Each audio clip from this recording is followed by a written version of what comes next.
I'm Cash, and welcome back to Cash Talks Football, where we break down all the goals scored in the Premier League. And today, it's Liverpool at home against the Spursy, going for the title.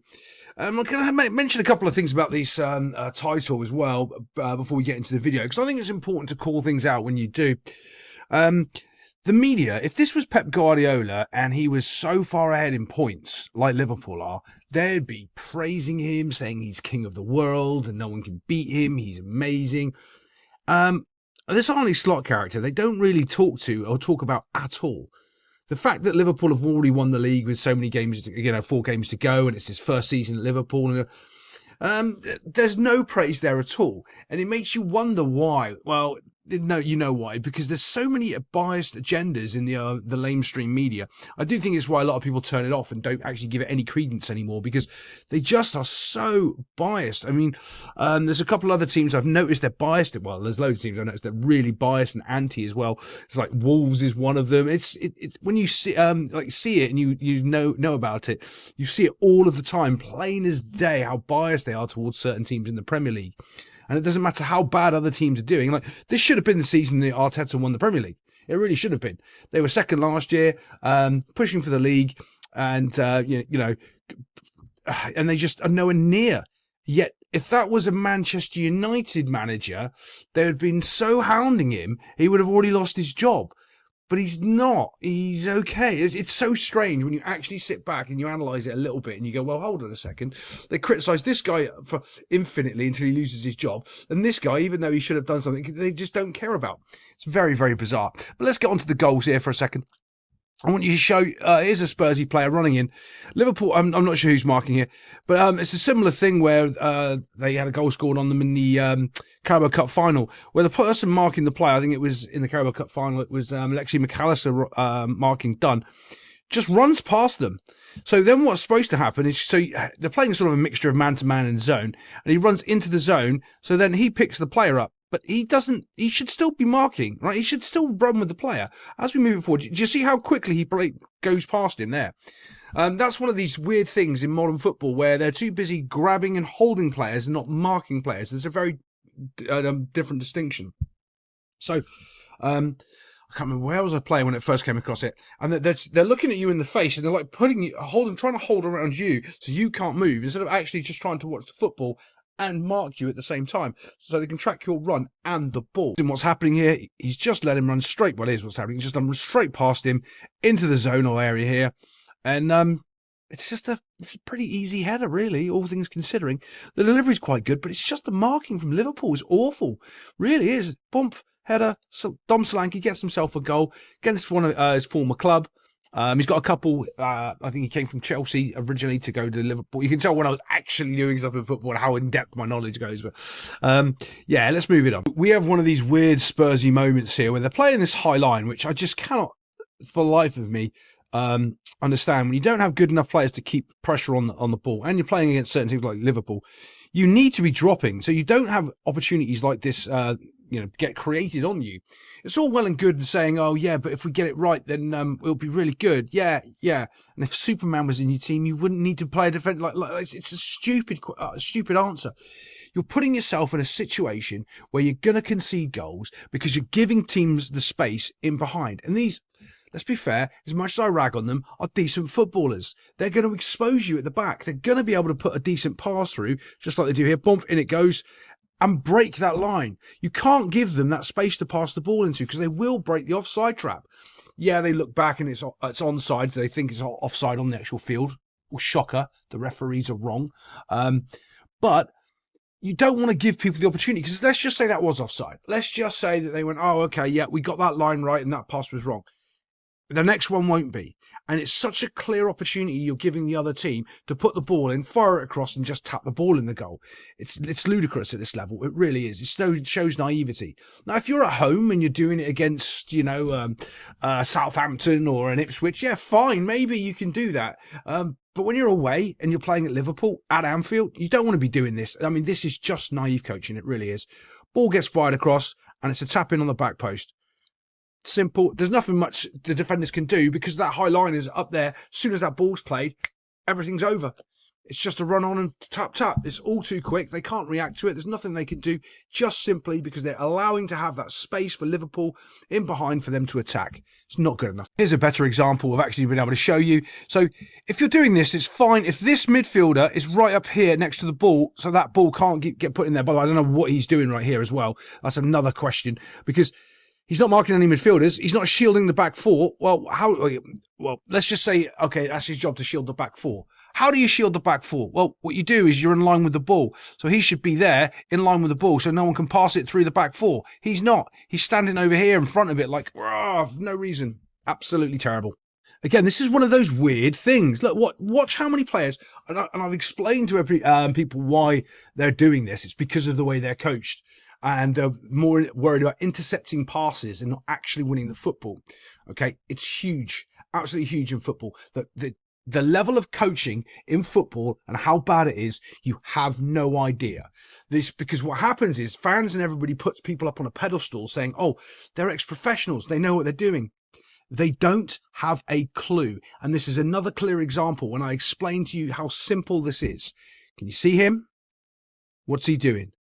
Is he watching the ball, or is he going to win the football? Because he's not marking him. So watch. As this moves forward, watch. Is he going towards the ball? Is he actually moved, or has he just stood there? The whole time when that challenge was happening, all he's done is stood there. He hasn't gone over to win the ball. He could have just run in, won the ball, gone down the other end of the field. Just stands there. Don't worry, he still stood there as the ball's in the back of the net. Just want to show you from the beginning before the tackle, right? So here he is, right? Here's our guy right here. Here's where the ball is. All he has to do is run over and win that football. All he has to do. What does he do? Back up, back up, back. Where are you going? Why are you going back towards the player? He cannot pass the ball to that player if you walk towards the football and you choose to back up, mark a man instead of going and win the football. Yeah, it's getting worse. I have a feeling by this time next year, football's going to be terrible in the Premier League. Should talk about the goal probably a little bit as well. It's a great strike on his left foot, to be fair. Top corner, that's really good. On your wrong foot, I think I don't know if he's left. No, he's not left foot. Top corner, great goal. Yeah, more than happy to have that one, I think. This is a strange one. It's almost like a Spursy player knocks it down in their own box, in the middle for Liverpool to go score. Watch, dump, there it goes. Boom, knocks it back down into the box. And again, very similar like the last goal, where all you've got to try to do is just go and win the football, tackle somebody. They don't. And if you don't think they don't know how to tackle, we're going to show you right now, because they're just too afraid to do anything because, well, they don't know. Now, this is a decent finish, to be fair. Crawls it across into this little corner here. Decent through. Only because, why I say it's decent is because no matter what you do, there's also always a bit of element of luck when you're knocking it through the box and there's that many people in the box. Any little slight deflection and it can either go in the goal or not go in the goal. So as a little touch bump, goes past one, and then all of a sudden it's pulled the trigger. That's how easy it is to go around someone. So simple. Just danced around him easily and fired it into the corner. Now here's the thing, if he tried to pass it, they'd be really good at intercepting the passes, but tackling, not so much. Bump, straight into the bottom corner. At this point in the game, Spursy are on another Spursy suicide run to see how many goals they can have conceded against them, because, let's just go toe-to-toe with Liverpool when we're losing 3-1 isn't probably a wise idea, because Mo Salah's going to score a goal because he hasn't done it yet, and Fith pops to score his next goal. But look at the defensive shape and the cohesiveness that isn't here. We've got one player facing that way. We've got one player facing that way. We've got one player facing that way. We've got the guy on the ball facing over here. Right, we've got three here, and we've got Mo Salah over here. Like, there isn't any real structure and sort of everyone in unison of deciding where we're shifting the ball or where we're moving it to. Right, what does that mean? So, if he's pressuring the ball and he's trying to pressure the ball in a certain direction, which you can see because he's going that way, these two should be looking a little bit more like they're going to intercept the pass or go and pressure this side over here. Unfortunately, they're not. As we move forward, look, what can you see? Now he's completely wrong-footed, beaten. Gone down here, and not only that, this guy's too far away to pressure the ball. It's Mo Salah. You've got to get a little bit closer. But don't worry, we're going to do the Premier League thing when we let him receive the ball and run at us, and as he runs at us, we back away so he can get his shot off. Actually goes down here instead of Mo Salah's got this sort of whip you can see every time he tries to do it and goes for that far post. The day he doesn't, yeah, I don't think the keeper's got much of a chance because Salah just really, really cracks this ball. He does. Takes a little step inside. You know, that's the traditional little donk he does. Now what he normally would do, as we all know, he'll be whipping it for that far corner. That's where he's looking to, and that's where the keeper's mind is up there as well. And he doesn't, and he just blasts it down into this bottom corner, changing everyone's bump. Yeah, it's too quick. It's too fast. No one can react. Salah gets himself a goal. I did like the fact he jumped into the crowd, took someone's phone, and then started taking pictures with it. I thought that was pretty funny myself. Again, I just want to show you more capitulation by Spurs. We've got 2 players here. 3, 4, 5, 6, 7, 8, 9 players, and nobody is in the middle of the field. It's like, it's insane to me that you can be this bad at this point in the season. It is absolutely insane. Goes to pressure the ball. So there's a problem when you're not already in position to pressure the ball and you're having to run to it, right? That means I always say you're out of phase with the play. You're one step behind where you really needed to be. Now you can't catch up. So they're always one step ahead of you. So what does that actually mean, right? So if he was already here, right, instead of running to this play, he wouldn't just be able to get beaten by someone running back past him in the area he's come from, because he'd already be there. Do you see that? You can just run past him now because he's already coming in. Instead of him being there when he goes to run, you can run with him. It's 2 different actions.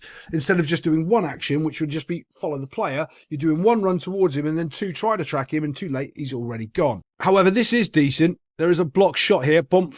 Block shot. Finally, it's something decent from Spurs. He actually getting something quite good. But it's the reaction. You can see, look at the body language as freeze framing. Anticipated it. Hasn't moved. Hasn't moved.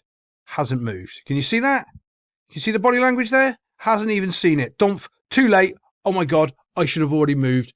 Nah. Salah's onside. Running on there. Now, the defender kind of feels sorry for him in respect. He does make an effort and recover, but he ends up putting it in the back of his own net.